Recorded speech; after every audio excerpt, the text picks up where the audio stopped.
importances that actually are derived from Sustainable Development Goals. We run on the Ministry of Health calendar, so that inform you, so that you are able to prevent yourself from getting these diseases. And with me tonight, I'm with Leah Aineviona. She's a senior midwife with Kampala Capital City Authority. She'll be discussing with us about postpartum hemorrhage. According to studies, they indicate that postpartum hemorrhage or bleeding excessively after childbirth is the leading cause of death among women here in Uganda. And of course, this is followed by preeclampsia or eclampsia, that's high blood pregnancy. And of course, you want to ask yourself, who is at a risk of excessive bleeding after childbirth? What causes it? And have you seen mothers who die after delivery because of excessive bleeding? And who is responsible? Is it the man? Where did this problem start? Did it start when maybe before pregnancy? And all that story and all that much information will be shared with us from Leah Aineviona. Madam Leah, you are live. Good evening, our viewers. As I have been introduced, my name is Leah Aineviona. I'm a midwife working at Komambuga Health Center 3 in Kampala Capital City Authority. Glad to be part of this program to talk about excessive bleeding after childbirth. Thank you so much.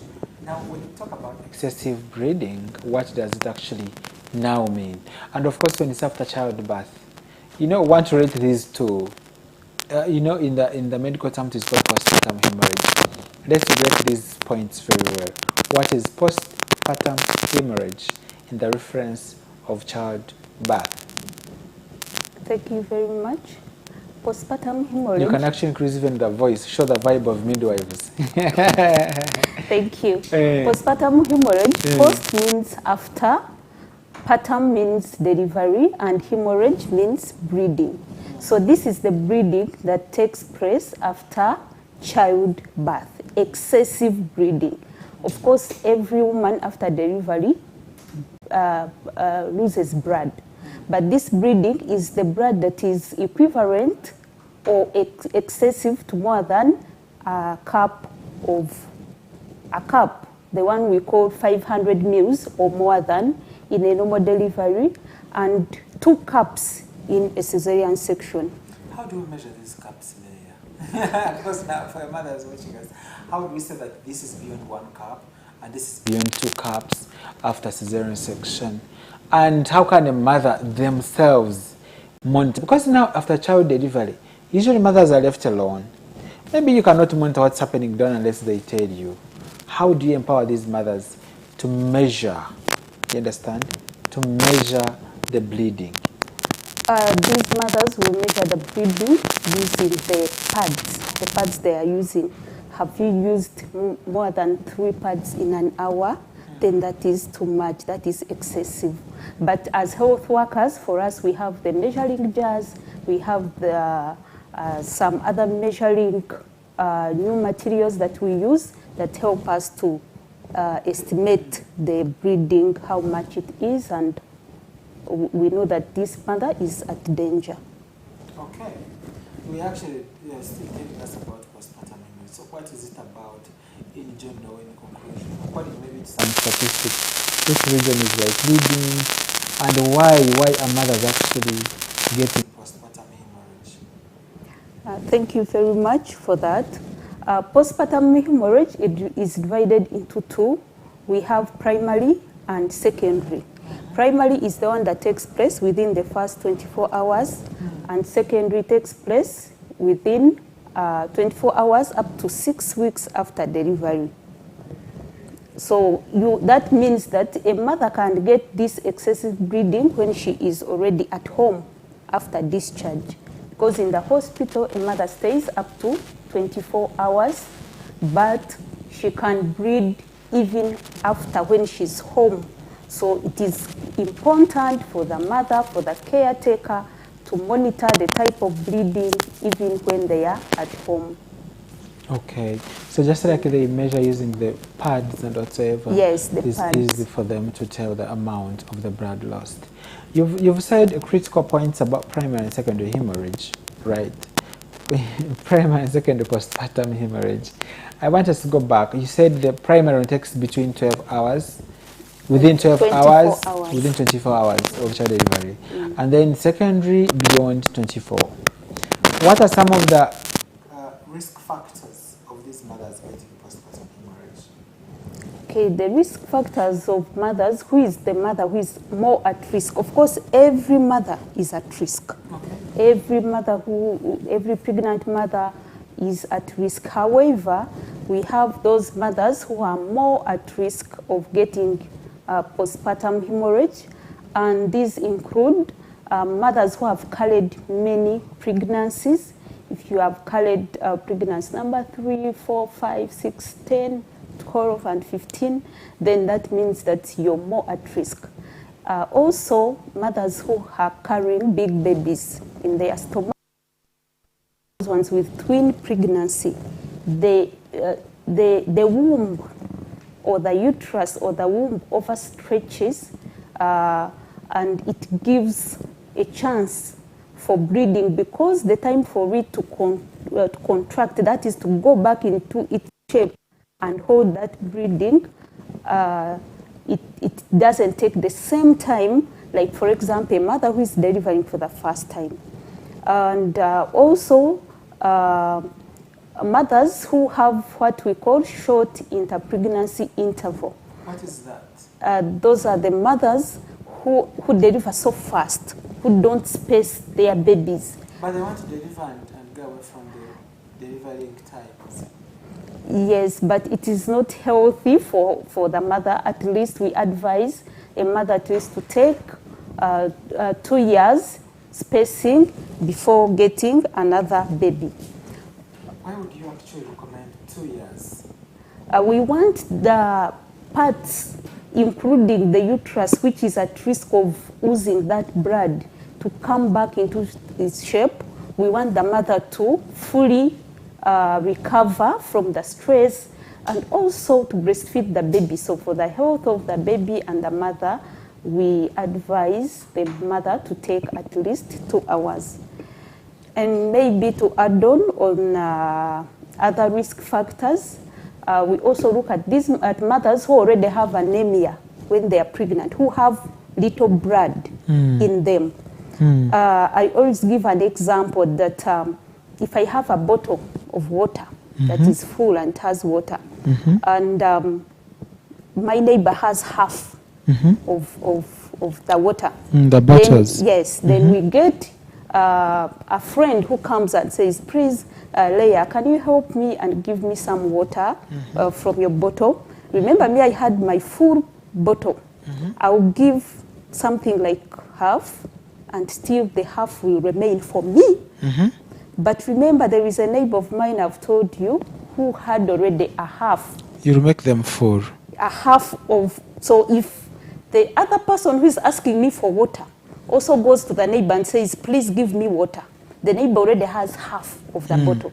So when she gives, she's almost remaining with nothing, either quarter or equally to nothing. So it is the same thing with breeding after birth.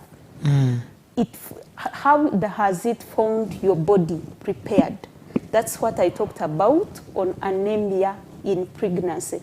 If you have little blood, you may lose little, which is not equivalent to the 500 mils I talked about in the beginning. But because the little has found you having little, something small, you end up having postpartum hemorrhage. You end up. Wow. So any loss that becomes so much significant, the mother's life at a risk, in danger. You analyze the mother's life is deteriorating. So any loss is a postpartum hemorrhage. Wow. Oh my goodness, that was a very illustrative example. I remember the bottles you just used, and now you've brought in the relevance of the mother who has very small. But the fact that this mother has lost, even if the blood is not equivalent to the 500 or to 1 cup that she told us, you are likely to have postpartum hemorrhage. Talk about now if you have a cup full. Yeah, now in instances of if you have a cup full. Or a bottle, just like you're giving us the story. Yes. I'm If we building come up from back your to story. our bottle, you have our bottle which is full and you have lost. Of course, any bleeding is an emergency for us as health workers. Any excessive bleeding is a call for every health worker around. Is a call for run, come and save the mother. So when it finds you with your full bottle, you have started to bleed, it is an emergency call, please come, and all of us will come on board to manage. Ministry of Health, in partnership with other implementing partners, has done its best to train the health workers, including the midwives, the doctors, on how to manage postpartum hemorrhage. So the midwives have the skills, the doctors have the skills. So in that call, we use our skills to make sure that the mother's life is not put into danger. So usually when you have some good amount of blood, we do that, the management, and after you realize the mother will become fine. We do other post management, we check the blood levels, how they are, and we consider what to do. Especially you can say maybe this one, the level may need blood transfusion, or this one may just need fluids and monitoring of the condition. So it is very, very important to monitor as a pregnant mother, to monitor yourself when you're pregnant, to see what you're eating, the feeding. So, okay, now you are even demystifying more complexities around excessive bleeding after childbirth, and I'm just now learning something new. So, you've talked about not having enough blood by the time of you having the pregnancy, and even actually that can proceed to child delivery. And now I'm hearing you talk about nutrition. Please go ahead. Thank you so much. Nutrition is very important on a pregnant mother. We advise a pregnant mother to take a well-balanced diet that she can afford to her reach. We are not specifying, take this, no. Take what you can afford. If you can afford the beans, they are also good at the porridge, the green, the vegetables, the fruits. So it is very important. And on top of that, taking the blood tablets that are given in antenatal care. That is the daily taking of blood tablets. They are given to boost the amount of blood in the body. Amazing. So, thank you so much. Dear viewers who have just joined us, we are live on Google Data Vision. Just like I often say that we are located at Makere for Gospel Church, Sapporo Kagwa Road. And being a postpartum hemorrhage awareness month, I want to say that August is packed with different national health days, including the breastfeeding week, which we've been talking about. We have postpartum hemorrhage awareness month. We have world psoriasis, the skin, and of course that will be next week's topic among others. But we reach out to you for prevention, awareness, education, and sensitization, so that you're aware and fully equipped with this information, so that you do not sound as if you do not know about health information. And with Leah tonight, she's telling us about important areas of excessive bleeding after childbirth. And most mothers actually are facing this, and it is true, mothers have died. They have left young children. And we have even young mothers. Talk about young mothers. We have young parents. When I was in Uikwe district, I saw a man of 16 years and a wife of 14 years. It is what was one of the most novel environments I have met. Talk about the young mothers. These young mothers also are part of people who are at risk of getting postpartum hemorrhage, that is excessive bleeding after childbirth. Because these mothers, first of all, the nutrition I talked about, most of them, they are not financially empowered to feed well. Most of them don't come to health facilities in time. There is that delay. we have three important delays that are usually associated with excessive bleeding after childbirth, or that are associated with emergencies in maternal child health. And one of them is the delay to come to the health facility.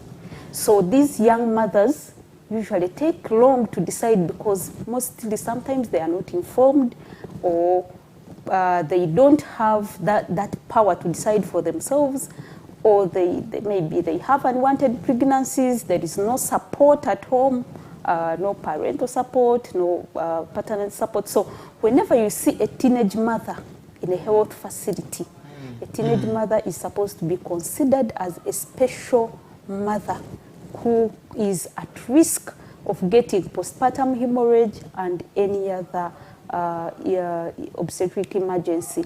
And also, since these mothers are still young, among the main causes of excessive bleeding after birth, we have the tone. The tone is the uterus, the womb, when it delays to contract, to come back to its space. In contracting, the vessels that ooze blood are squeezed and the bleeding stops. So that one is so common with the first risky people I talked about, those ones who have delivered many children, who have not spaced, who have big babies, the tone. Then we have the second one, which is the tear. The tears, those are they get some wounds or within the process of delivering. Like cervical. Yes, it can be on the cervix. That is the cervix. That is the entrance of the uterus where the baby passes to come out. It can be vaginal tears within the vagina or outside. So these young mothers are at a high risk of getting tears because their body has not grown enough. Yes, so that is one also of the biggest risks for them of getting postpartum hemorrhage. Wow. Thank you so much, Leah. Thank you for, of course, you are speaking about nice things when you said that those blood vessels that ooze blood. What does oozing mean? We want our mothers who are watching us from wherever to understand this simple English of ours. Thank you so much. Oozing, it is just like bleeding. The vessels, that is if these are the vessels which carry blood. When they break within the process of delivery, they can break, and blood starts to pour like with much effort. Okay. Yes. Wow. Thank you so much, Leah. And of course, for viewers watching us, you may be worried or maybe wanting to share with us any question, opinion, suggestion, or comment about postpartum hemorrhage or why excess bleeding after childbirth. If you think you are the very candidate or the very person, please go on the social media platforms, LinkedIn, YouTube, Twitter, X, Google Data Vision Uganda. Put in your comment, and of course we shall get back to you and respond. And if you go on Twitter, we are reading your comments in the next minute. But of course, ask you to use them for your questions. Remember that we're going for a short quick break, but when we shall return, we shall use the different numbers to discuss, call, but also listen from you what you say about postpartum hemorrhage. And of course, we shall come with management, treatment models available, and of course, we shall share vast close-up information about postpartum hemorrhage. See you shortly.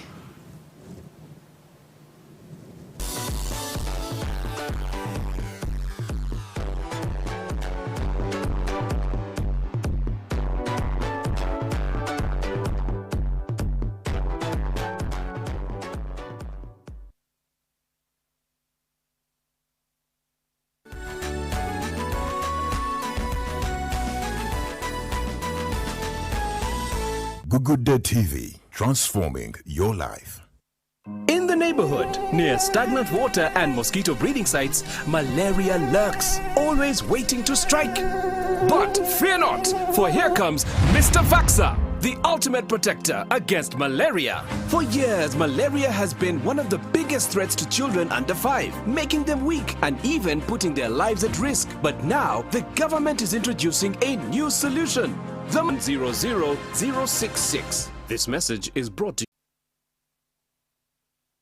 Bakola bulungi emirimu gyabwe miyonjo genuine estates yagala ettaka okutalinkayana yadde ennyombo genuine estates genuine estates. Oyagala ennyumba ey'ekirooto kyo, factory oba z'abapangisa, faamu yakulimirako oba yakulundirako, kyogere tukikuwe n'ekyapa mu ngalo. Tulina ettaka mu bibuga n'ebweru w'ebibuga. Ffe wano ku Genuine Estates Uganda Limited tupima amataka n'okuba pulaani z'amayumba. Tusangibwa mu tawuni y'e Wakiso ku Genuine House, Hoima Road. Tufune ku 039 oba 0759955526. Tukolere wamu oganyulwe kinene. Tosubwa ku Gugudde TV. Abagalwa abalungi, erinnya lya Mukama waffe Yesu Kristo lyebazibwe nnyo. Mbalamusizzaako.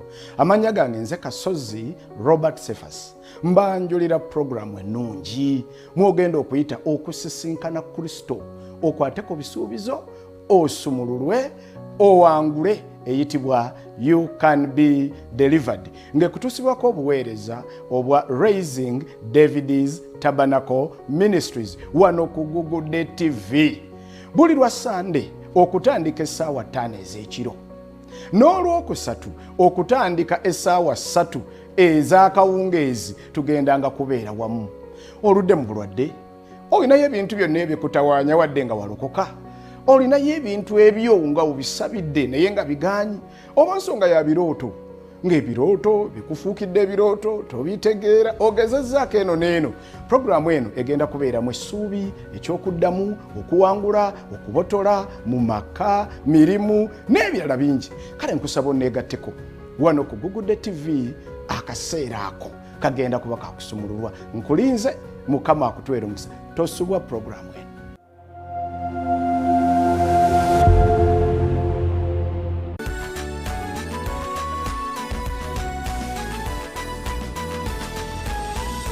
Gugudde TV, transforming your...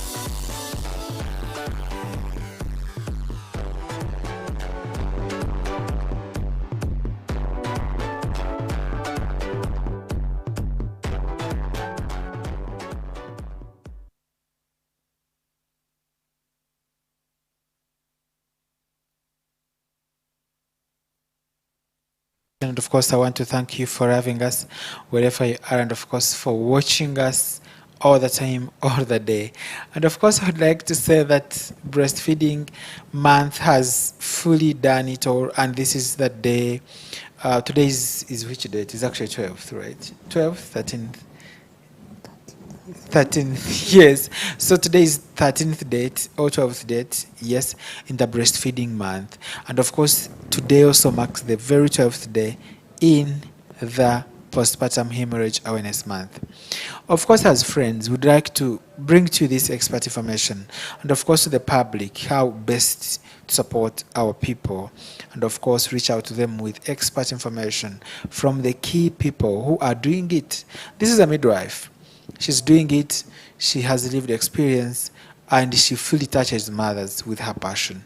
To you, Leia, we have talked about risk factors, we've looked into causes, we've also looked into how best actually to have these mothers aware so that they can prevent themselves from getting this. What are some of the preventative strategies, the comprehensive package?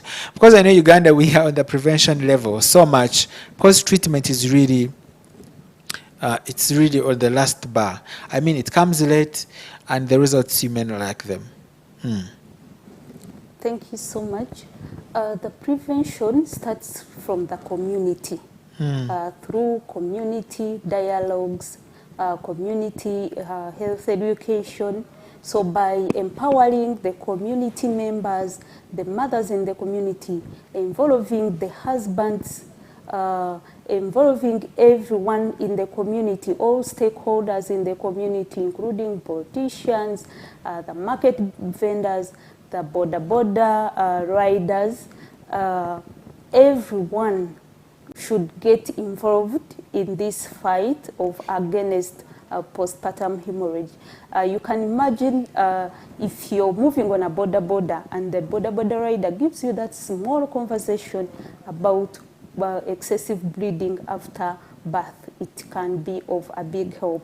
So the first prevention is through creating awareness through engaging the communities, especially which are at a high risk.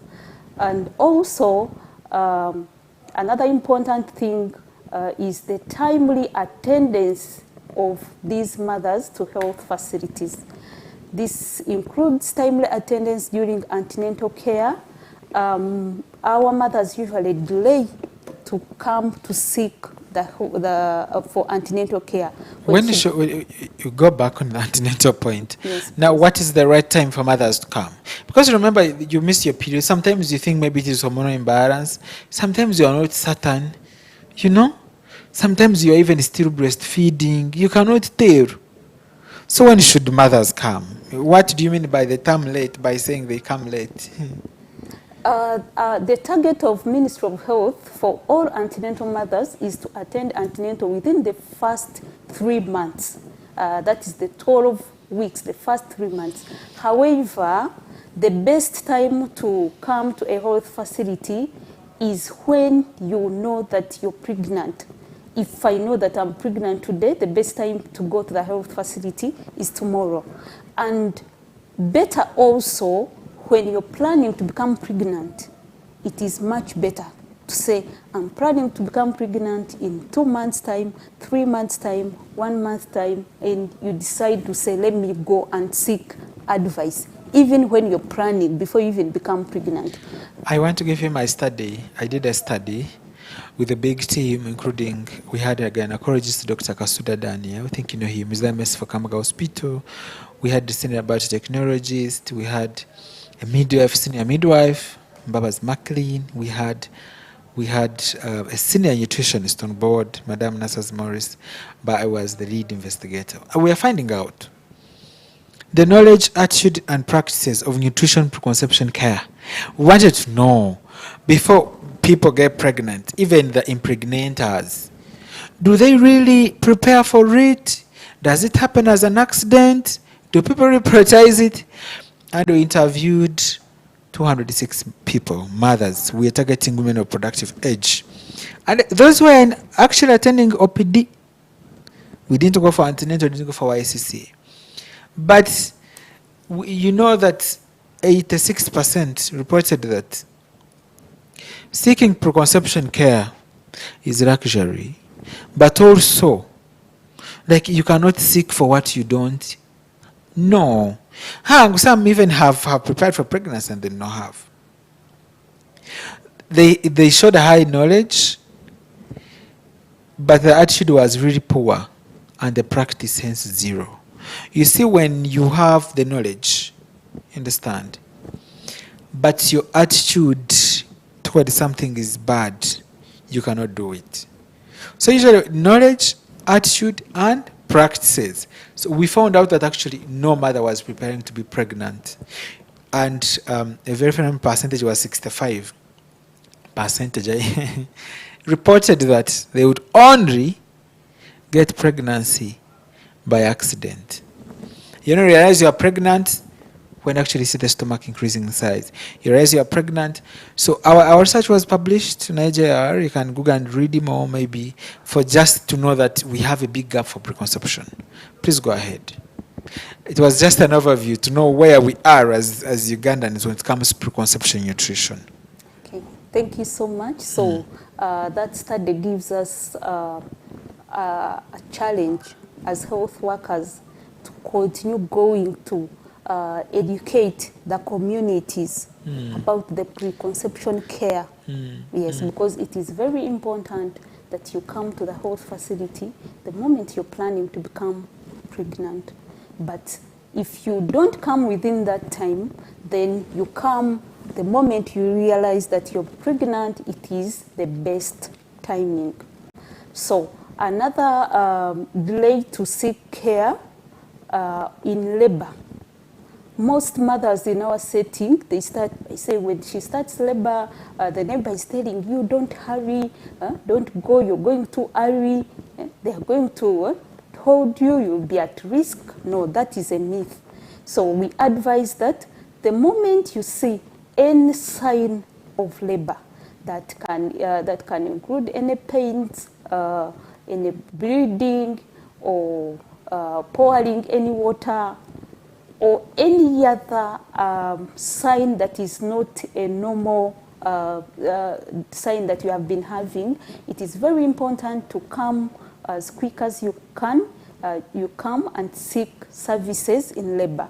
This will help the midwives in monitoring you during the first stage of labor. They monitor how you're doing, analyze all the risks that can put you in danger or put your life at risk of losing a lot of blood. So it is very important for every mother out there to seek the health facility timely and also follow what the health workers are telling you. Another important thing also in prevention, we realize in Uganda, in African tradition, our mothers use a lot of native medicine. This has also contributed to excessive bleeding after childbirth. And because these medicines usually bring excess pain, the pain means that the uterus, the womb, is overstretching at a speed that is not the normal speed that was made by nature. So remember, after taking this native medicine, there is no way how the health workers can withdraw the native drugs, and at the end of the day, maybe the delivery may be so fastened, what we call precipitate labor, due to that, and the mother will be at risk of losing a lot of blood. So we emphasize, we encourage, we beg the community to stop using native medicine or local herbs when they are pregnant and even when they are in labor. Thank you so much. I want us to go back to the point of native medicine. We've seen very many singers and kojas on TikTok, on social media, publicizing different drugs, different what, that actually they think that this works. So when you spoke about precipitate, how they enhance, what does precipitate mean? And how do actually these herbal drugs work? Because they tell you that even sometime my mom used them and she didn't be like this. Thank you so much. According to my experience, if I tell you that these herbal drugs don't bring the labor pain, I may have lied. But yes, I may have lied. The truth is that they bring the pain, the pains, and they usually fasten the delivery. However, the problem is about the outcomes, because the living alone, when we first put postpartum hemorrhage on the side, the baby is at danger.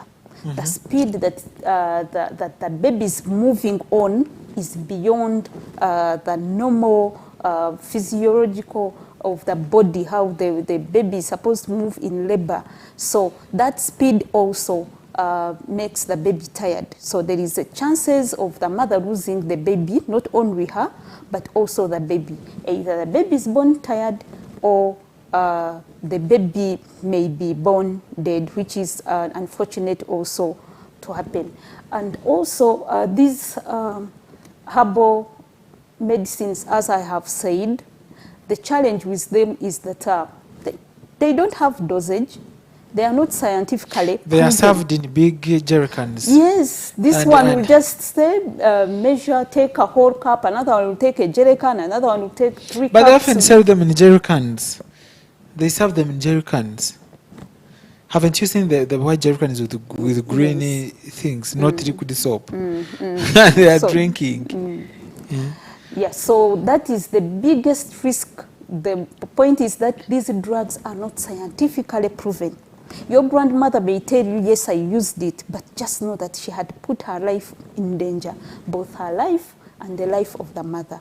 And they are part of the leading causes of postpartum hemorrhage, especially due to the tone and also the tears. Because of that too much pressure, the baby moves on excessive pressure and ends up forcefully passing through the entrance of the womb, of the uterus. That is what we call the cervix, passing through forcefully. And it is one of the causes of the cervical tears, which is a very risky cause of bleeding after birth. Okay, that's powerful. Thank you so much for sharing with us some of the reasons actually why mothers are having excessive bleeding after childbirth. Please go ahead with some of the preventative strategies that we're talking about. And thank you for discouraging them to use herbal medicines. Why have we left the people who sell the drugs? The people who sell the drugs, at The this herbal time, drugs. we are saving lives. So when we are saving lives, then money can be put on the side. We first save a life. Yes, because as I said, they are not scientifically proven. If they can prove them, go through the processes, the National Drug Authority and all other processes, and they approve that actually this drug is safe and to be used, then if it is proven, then we can. But as long as whatever you're doing is putting a mother or a baby at risk, then we cannot start thinking about your business. We are focusing at saving the mother of the country. Wow. Thank you so much. Do you have other more preventative strategies that would want us to listen to? As health workers, more preventative strategies, of course, include, I've talked about actively monitoring mothers in labor. That is, we have a monitoring tool called a pathograph that we use to monitor mothers and assess any mother who is at risk. And during delivery, you also conduct, you deliver this mother in the right way, the way all health workers know what I'm talking about. And also, we have what we call still, that is management of third stage of labor. That is, after delivery, what do? We have drugs. We have recommended drugs that help in preventing this excessive bleeding after birth. So we have some are in form of injections, others are in form of tablets. So these drugs, it is important to give them at a right time. Now I can imagine a mother who gave birth from home, or who gave birth from a traditional birth attendant, or who delayed to seek care and gave birth within the way coming. Because that is the delay I talked about. You may delay to say, I'm going to the hospital, and you give birth within the way. So that means that mother will not receive that service from the healthcare provider. Wow, thank you so much. Now, Madam Leah, our senior midwife, we are coming to closure of this very important program, and we want us to have a very good summary of what we've talked about, just in a nutshell of 2 minutes. Give us what are the key points you want our mothers, our listeners, our viewers to take into caution. Okay, thank you so much.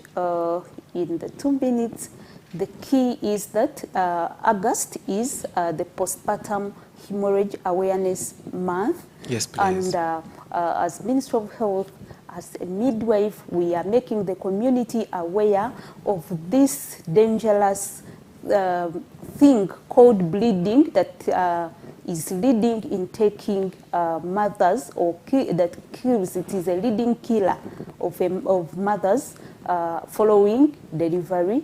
So we are calling and emphasizing that please get aware of it, seek the health services in time, and make sure that you're seeking health services from the recommended health facilities. Perfect. Thank you so much. You've been a good viewer since we began this very important program, and we are coming to the end of this. I want to thank you. And of course, I want to wish a birthday to Biakatonda Ismail. Thank you so much for having good data vision. Thank you so much for being all the time on this important program. But very important to note is that postpartum hemorrhage kills. Postpartum hemorrhage is the leading cause of maternal death in Uganda. Be vigilant. Tell your community, tell your individual, and let's come together as a nation to protect ourselves from getting maternal deaths in the country. I am Kamara Daniel. I hope to see you next week, Wednesday, 8 to 9 p.m. See you.